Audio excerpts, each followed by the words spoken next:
Hooray for Hollywood. Nobody puts baby in a corner. Oh, hello there. I'm Stan the Movie Man, and this is my weekly movie review. This week I went to see 10 Cloverfield Lane. It stars Mary Elizabeth Winstead, John Goodman, and John Gallagher Jr.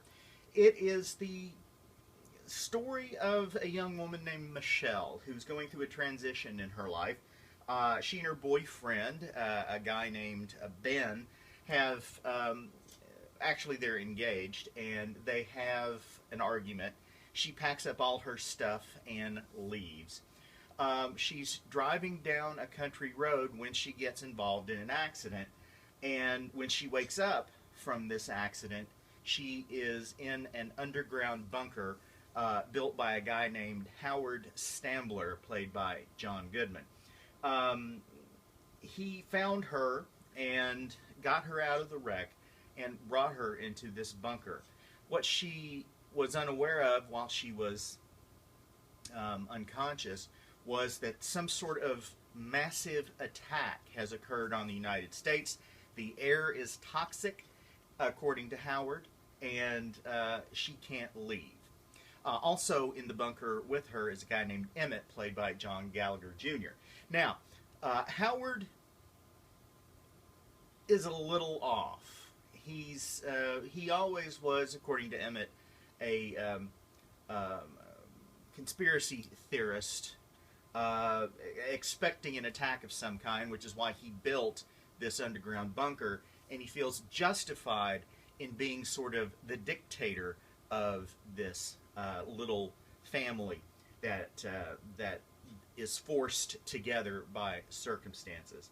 And the movie is about the interaction between these characters and how Howard is apparently becoming more and more insane. This is not a sequel to Cloverfield, even though they share the name, and J.J. Abrams, who directed the film Cloverfield, is a producer on this film. It's more of a companion piece. It connects to the original Cloverfield, but is not a direct sequel.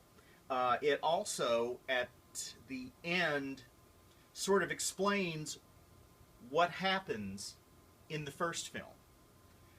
But what it mostly is a psychological thriller. How crazy is Howard? How is his paranoia and possessiveness of Michelle and Emmett going to play out over the course of their relationship? And it's really, really good. It's very tense. You never quite know what's going to happen. John Goodman is incredible as Howard. He is constantly on the edge of doing something terrible. He is, but he at times can be very fatherly, can be very caring and fun.